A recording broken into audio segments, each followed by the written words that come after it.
This podcast contains subject matter that may be disturbing to some listeners. Listener discretion is advised.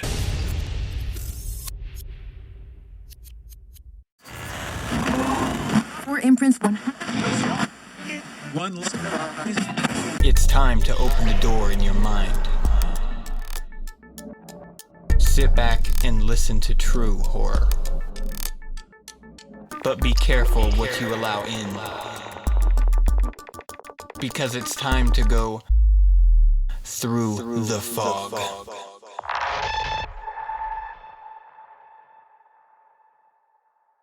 This week's story is My Girlfriend Talks in Her Sleep, Part 1. Posted by user Irvin Lurpton to r/scary stories. My girlfriend talks in her sleep. At first it was cute and hilarious to tell her what she said. It was harmless nonsense. The sky is folding, or we need to raise the ground. We talked the next day about if she remembered her dream, but she never did. I wish I knew what she meant by we need to raise the ground. Some context. Our nightly routine is for us to start out cuddling and then give up once it gets too hot. Then we're usually both on our sides, back to back. She would fall asleep before I do, and I would hear her full range of nightly musings. Honestly, at first I was eager to hear what she said.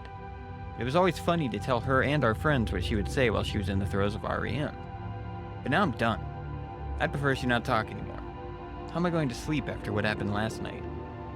Last night around 11 p.m., she was asleep, and I was still up reading. Back to back, I hear her mumble something under her breath. I couldn't quite make out what she said, but I lean over from my book to peek at her face, and she's sleeping soundly. I return to my book, get absorbed back into its pages. At some point, I fall asleep. Next thing I know, I'm woken up by my girlfriend talking at full volume. I open up my eyes, and at some point in the night, both of us have turned to lay face to face. My girlfriend's eyes are wide open. She's staring right at me, mere inches from my face. But her eyes are vacuous, like she's looking through me. These eyes, man, it's like she was straining to widen them as much as possible. Those are the eyes I fell in love with, and right now they are scaring the absolute piss out of me. My heart rate skyrockets, and chock full of adrenaline, I threw off the covers and jump out of bed. Looking at her, her eyes follow me like a painting, but her body stays still. For 1 second, I decided that my book light was keeping her awake, and what she had said is, "Can you please turn that off?"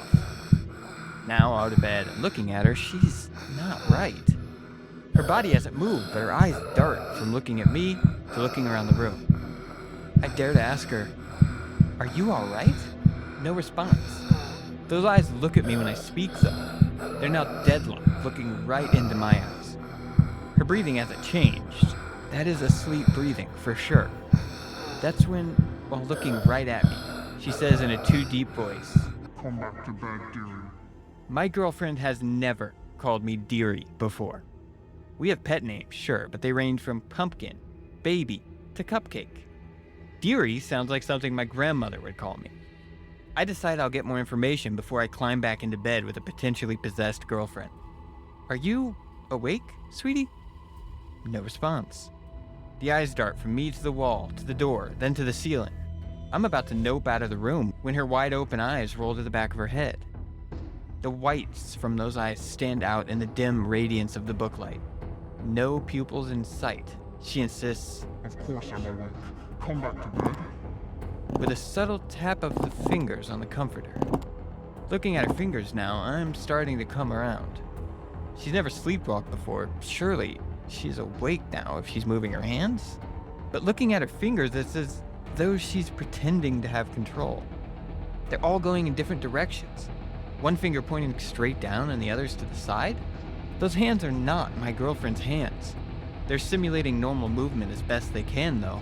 I say, "I'm going to go get a drink of water, baby. I'll be right back. Can I get you anything?" Fully planning to run out of the house the moment I'm over the threshold. But my normally agreeable and sweet girlfriend decides I'm not allowed to leave. As serious as cancer, she says in that too deep horror voice, "Take one step out of that door and I will rip out your throat and shit down your neck." Shocked, but understanding the importance of not letting this beast know I am in trouble, I reply, As interesting as a proposition as that is, I think I'm going to... And thinking quickly, I grab my water bottle from the nightstand. This does not please my girlfriend, as she decides to start screaming and fingering her way towards me. It is a supernatural scream, so high-pitched and bird-like, I feel as though my neighbors 3 houses down were going to ask us if they heard that last night. As fast as I can muster, I unscrew the lid and douse her in water, like I knew what I was doing. Her eyes close, her garbled appendages normalize, and she is back asleep. I'm going to sleep on the couch for a while. Maybe forever. She'll understand when she's awake.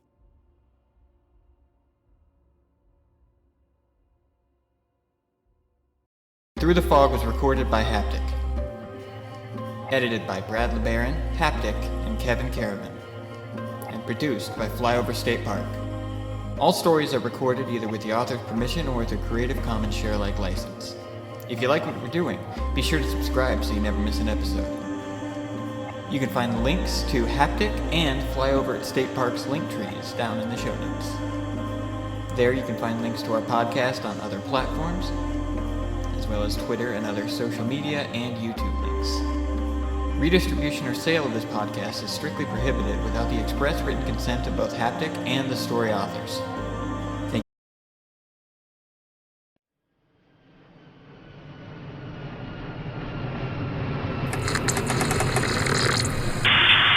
This is Flyover State Park. You are clear to land.